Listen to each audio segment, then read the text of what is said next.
लीजिए सुनिए। मुंशी प्रेमचंद के लिखे उपन्यास रंगभूमि के 24वें भाग का वाचन मेरी यानी समीर गोस्वामी की आवाज में।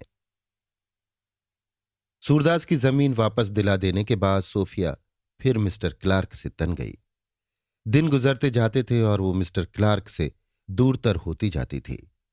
उसे अब सच्चे अनुराग के लिए अपमान, लज्जा, तिरस्कार सहने की अपेक्षा कृत्रिम प्रेम का स्वांग भरना कहीं दुस्सह प्रतीत होता था। सोचती थी, मैं जल से बचने के लिए आग में कूद पड़ी। प्रकृति बल प्रयोग सहन नहीं कर सकती। उसने अपने मन को बलात् विनय की ओर से खींचना चाहा। अब उसका मन बड़े वेग से उनकी ओर दौड़ रहा था। इधर उसने भक्ति के विषय में कई ग्रंथ पढ़े थे और फलतः उसके विचारों में एक रूपांतर हो गया था। अपमान और लोक निंदा का भय उसके दिल से मिटने लगा था। उसके सम्मुख प्रेम का सर्वोच्च आदर्श उपस्थित हो गया था, जहां अहंकार की आवाज नहीं पहुंचती। त्यागपरायण तपस्वी को सोमरस का स्वाद मिल गया था और उसके नशे में सांसारिक भोग विलास, मान प्रतिष्ठा सारहीन जान पड़ती थी। जिन विचारों से प्रेरित होकर उसने विनय से मुंह फेरने और क्लार्क से विवाह करने का निश्चय किया था, वे अब उसे नितांत अस्वाभाविक मालूम होते थे। रानी जानवी से तिरस्कृत होकर अपने मन को दमन करने के लिए उसने अपने ऊपर ये अत्याचार किया था, पर अब उसे नजर ही न आता था कि मेरे आचरण में कलंक की कौन सी बात थी, उसमें अनौचित्य कहाँ था। उसकी आत्मा अब उस निश्चय का घोर प्रतिवाद कर रही थी, उसे जघन्य समझ रही थी। उसे आश्चर्य होता था कि मैंने विनय के स्थान पर क्लार्क को प्रतिष्ठित करने का फैसला कैसे किया। मिस्टर क्लार्क में सद्गुणों की कमी नहीं, वो सुयोग हैं, शीलवान हैं, उदार हैं, सहृदय हैं। वो किसी स्त्री को प्रसन्न रख सकते हैं जिसे सांसारिक सुख भोग की लालसा हो, लेकिन उनमें वो त्याग कहाँ, वो सेवा का भाव कहाँ, वो जीवन का उच्चादर्श कहाँ, वो वीर प्रतिज्ञा कहाँ, वो आत्मसमर्पण कहाँ।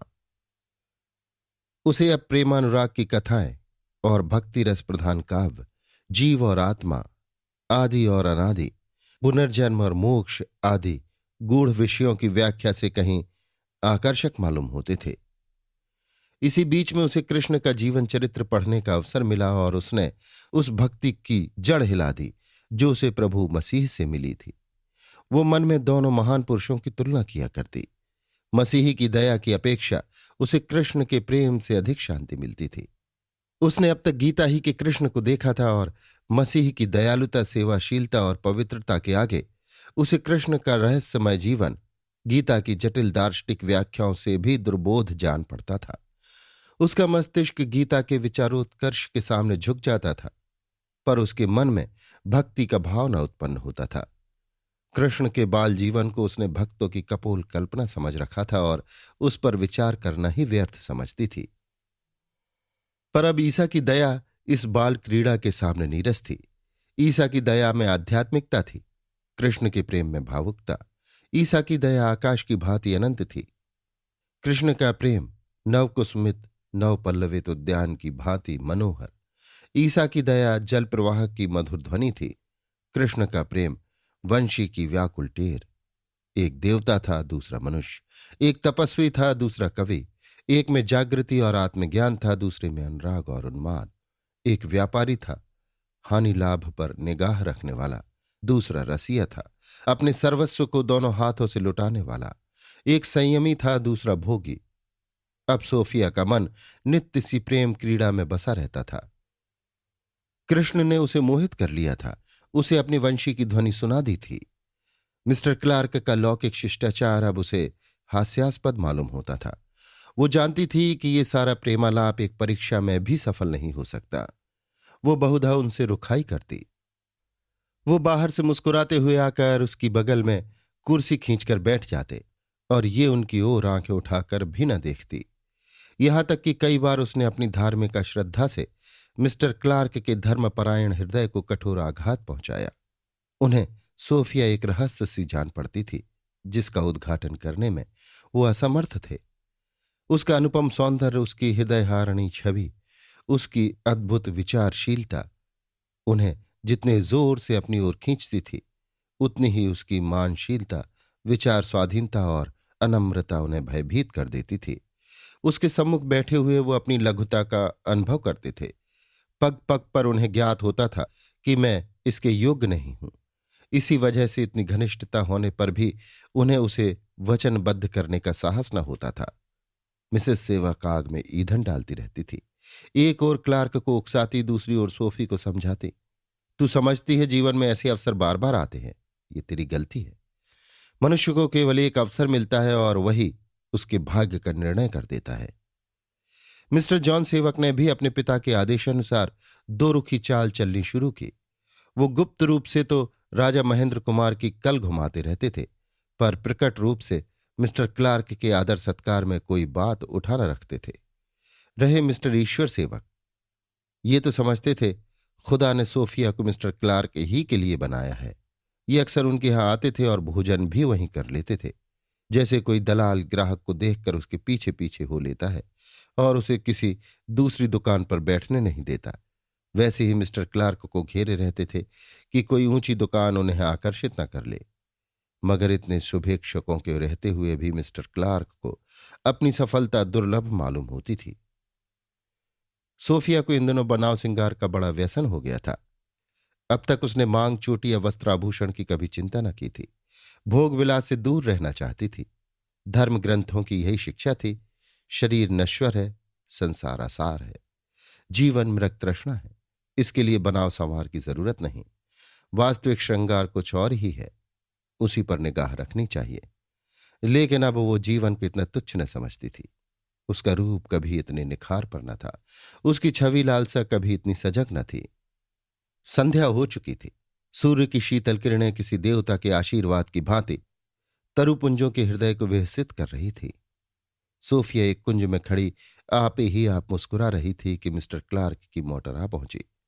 वो सोफिया को बाग में देखकर सीधे उसके पास आए और एक कृपालोलुप दृष्टि से देखकर उसकी ओर हाथ बढ़ा दिया।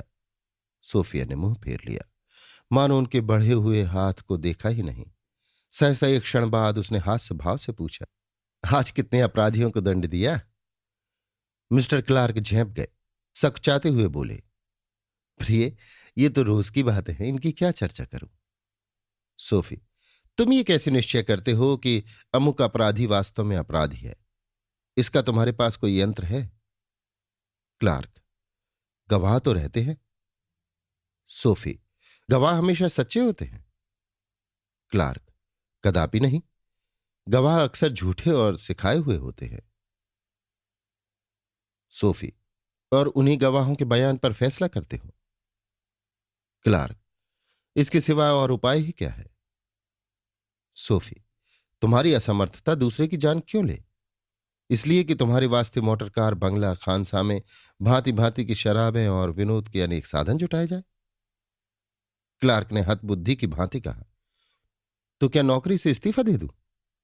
सोफिया, जब तुम जानते हो कि वर्तमान शासन प्रणाली में इतनी त्रुटियां हैं, तो तुम उसका एक अंग बनकर निरपराधियों का खून क्यों करते हो?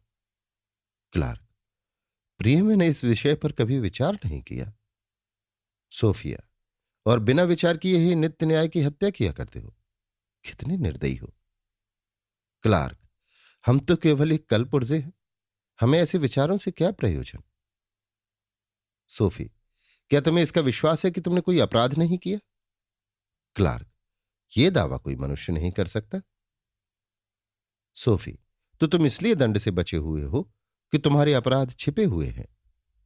क्लार्क, यह स्वीकार करने को जी तो नहीं चाहता, विवश होकर स्वीकार करना पड़ेगा।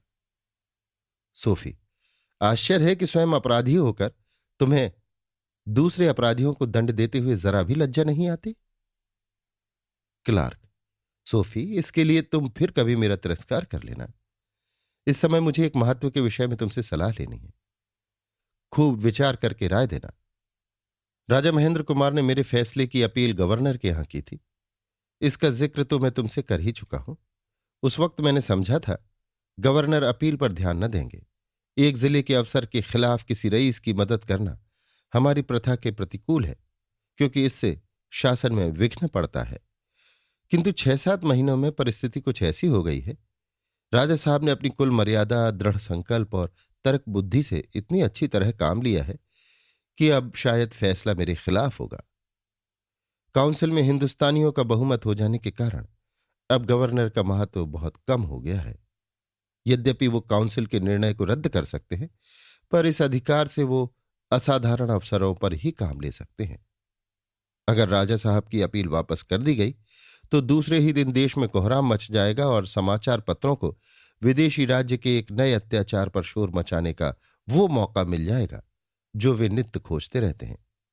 इसलिए गवर्नर ने मुझसे पूछा है कि यदि राजा साहब के आंसू पहुंचे जाएं तो तुम्हें कुछ दुख तो ना होगा।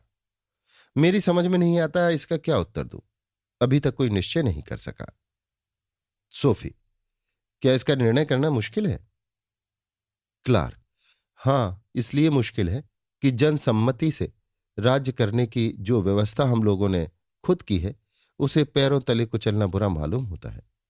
राजा कितना ही सबल हो, पर न्याय का गौरव रखने के लिए कभी कभी राजा को भी सिर झुकाना पड़ता है।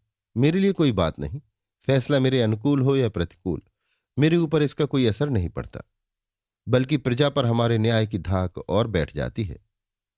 मुस्कुराकर, गवर्नर ने मुझे इस अपराध के लिए दंड भी दिया है। वो मुझे यहां से हटा देना चाहते हैं। सोफिया, क्या तुम्हें इतना दबना पड़ेगा? क्लार्क, हां, मैं एक रियासत का पॉलिटिकल एजेंट बना दिया जाऊंगा। ये पद बड़े मजे का है। राजा तो केवल नाम के लिए होता है, सारा अख्तियार तो एजेंट ही के हाथों में रहता है। हम में जो बड़े भाग्यशाली होते हैं उन्हीं को यह पद प्रदान किया जाता है। सोफिया, तब तो तुम बड़े भाग्यशाली हो। मिस्टर क्लार्क इस व्यंग से मन में कट कर रह गए। उन्होंने समझा था सोफी ये समाचार सुनकर फूली न समाएगी और तब मुझे उससे ये कहने का अवसर मिलेगा कि यहां से जाने के पहले हमारा दाम्पत्य सूत्र में बंध जाना आवश्यक है। तब तो तुम बड़े भाग्यशाली हो। इस निर्दय व्यंग ने उनकी सारी अभिलाषाओं पर पानी फेर दिया। इस वाक्य में वो निष्ठुरता, वो कटाक्ष, वो उदासीनता भरी हुई थी जो शिष्टाचार की भी परवाह नहीं करती। सोचने लगे, इसकी सम्मति की प्रतीक्षा किए बिना मैंने अपनी इच्छा प्रकट कर दी, कहीं ये तो इसे बुरा नहीं लगा। शायद समझती हो कि अपनी स्वार्थ कामना से ये इतने प्रसन्न हो रहे हैं, पर बेकस अंधे की इन्हें जरा भी परवाह नहीं कि उस पर क्या गुजरेगी। अगर यही करना था तो ये राग ही क्यों छेड़ा था। बोले, ये तो तुम्हारे फैसले पर निर्भर है। सोफी ने उदासीन भाव से उत्तर दिया, इन विषयों में तुम मुझसे चतुर हो। क्लार्क, उस अंधे की फिक्र है। सोफी ने निर्दयता से कहा, उस अंधे के खुदा तुम ही नहीं हो। क्लार्क, मैं तुमसे सलाह पूछता हूं और तुम मुझी पर छोड़ती जाती हो। सोफी, अगर मेरी सलाह से तुम्हारा अहित हो तो? क्लार्क ने बड़ी वीरता से उत्तर दिया, सोफी, मैं तुम्हें कैसे विश्वास दिलाऊं कि मैं तुम्हारे लिए सब कुछ कर सकता हूं।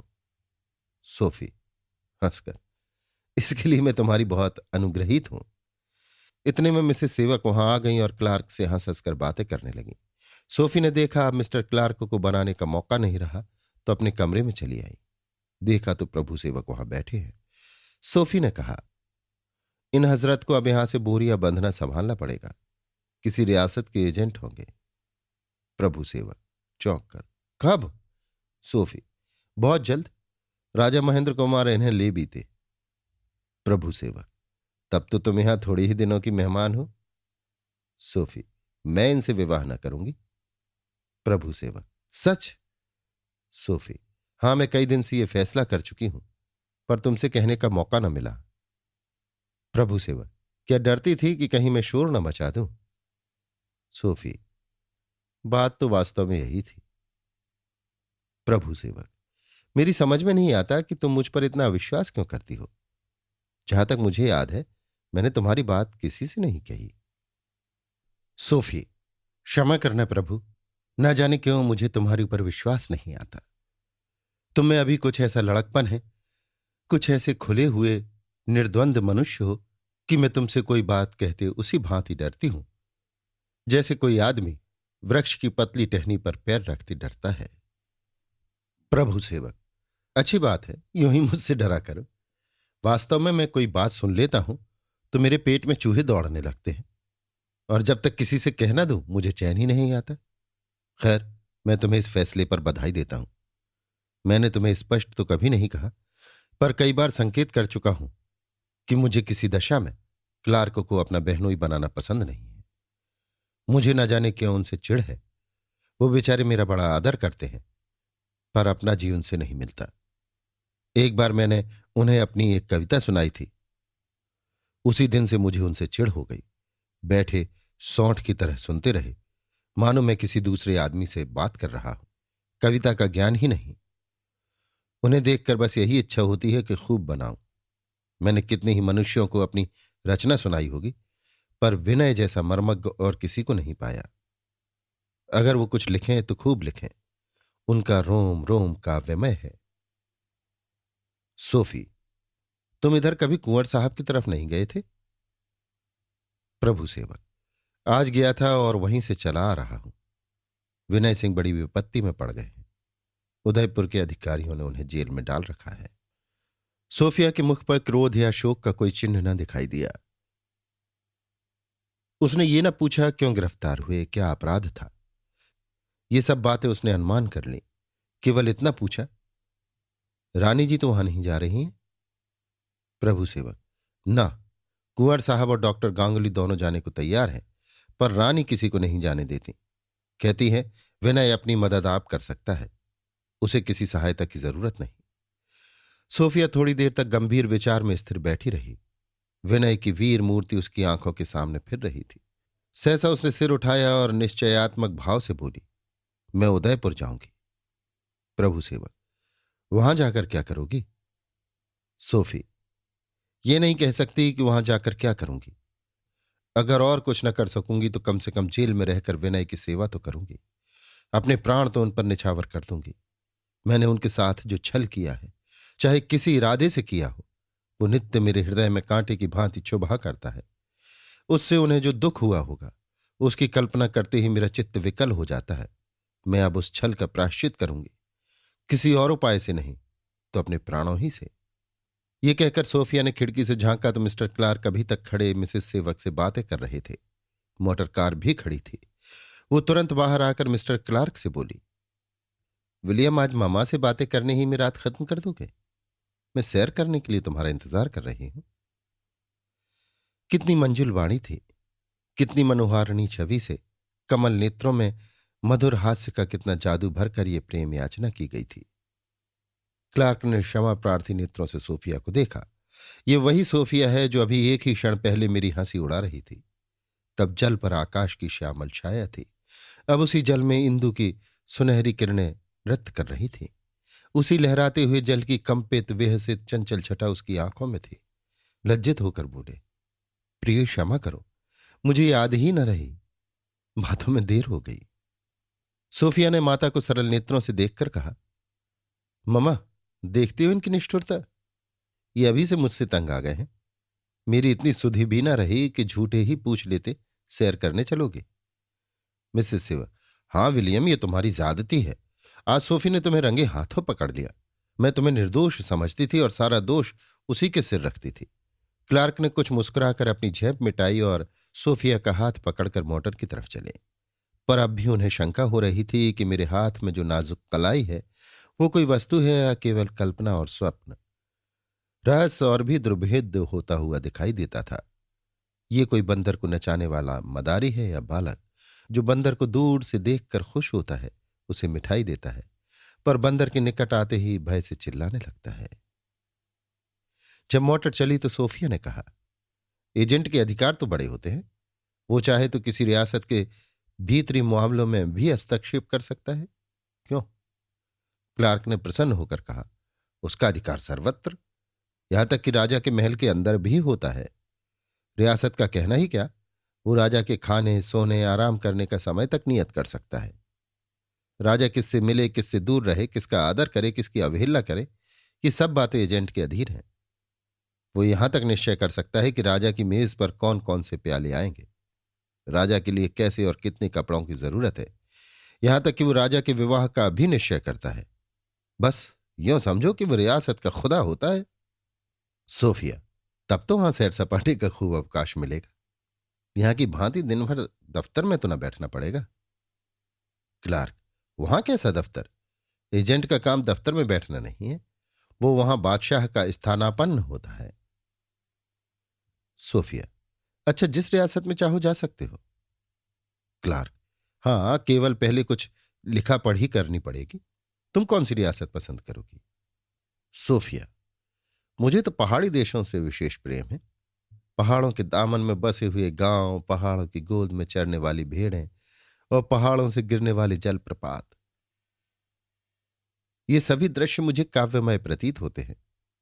मुझे मालूम होता है वो कोई दूसरा ही जगत है, इससे कहीं शांतिमय और शुभ्र।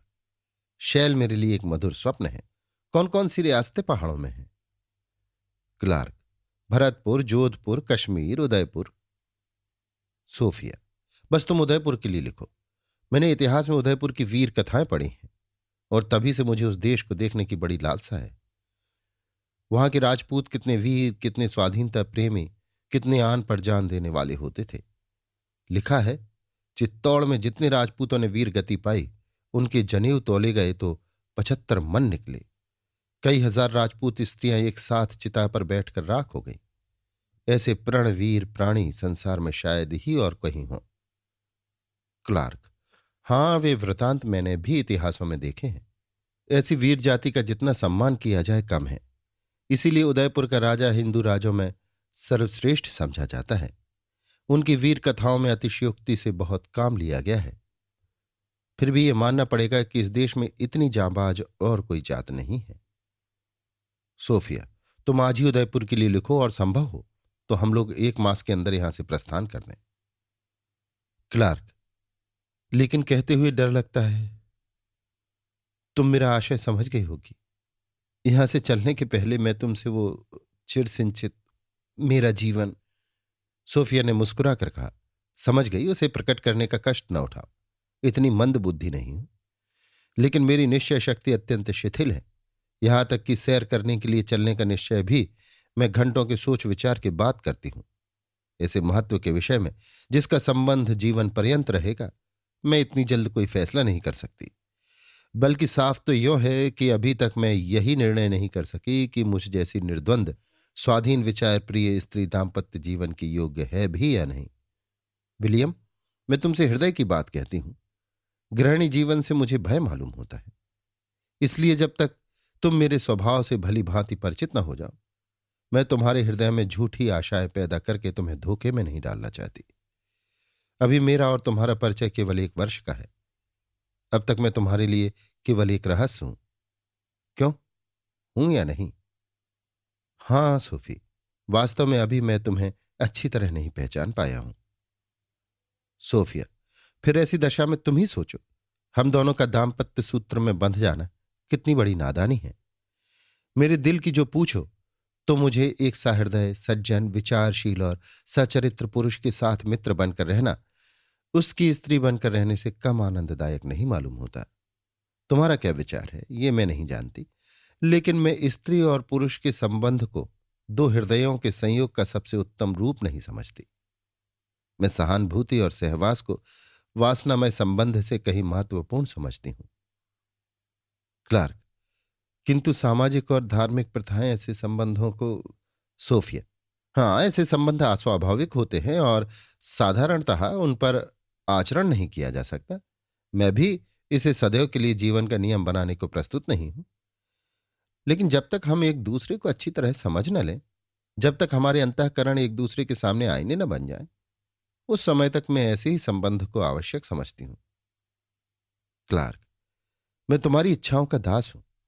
केवल इतना कह सकता हूं कि तुम्हारे बिना मेरा जीवन वो घर है जिसमें कोई रहने वाला नहीं, वो दीपक है जिसमें उजाला नहीं, वो कवित्व है जिसमें रस नहीं।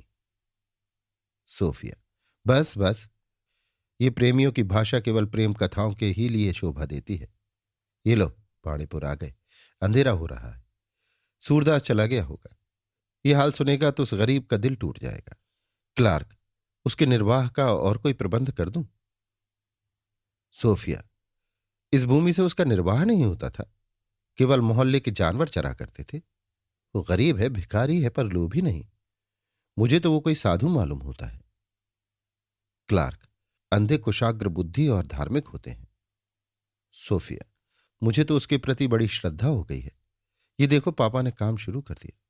अगर उन्होंने राजा की पीठ न ठोकी होती तो उन्हें तुम्हारे सम्मुख आने का कदापि साहस न होता। क्लार्क, तुम्हारे पापा बड़े चतुर आदमी हैं। ऐसे ही प्राणी संसार में सफल होते हैं। कम से कम मैं तो ये दो रुखी चाल न चल सकता। सोफिया, देख लेना, 2 ही 4 वर्षों में इस मोहल्ले में कारखानों के मजदूरों के मकान होंगे। यहां का एक मनुष्य भी न रहने पाएगा। क्लार्क, पहले तो इस संधि ने बड़ा शोरगुल मचाया था, देखें अब क्या करता है। सोफिया, मुझे तो विश्वास है कि वो चुप होकर कभी न बैठेगा, चाहे जमीन के पीछे उसकी जान ही क्यों न चली जाए। क्लार्क, नहीं प्रिय, ऐसा कदापि ना होने पाएगा।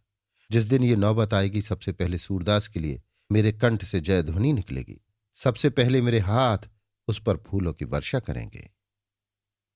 सोफिया ने क्लार्क को आज पहली ही बार सम्मानपूर्ण प्रेम की दृष्टि से देखा। अभी आप सुन रहे थे मुंशी प्रेमचंद के लिखे उपन्यास रंगभूमि के 24वें भाग का वाचन मेरी यानी समीर गोस्वामी की आवाज में।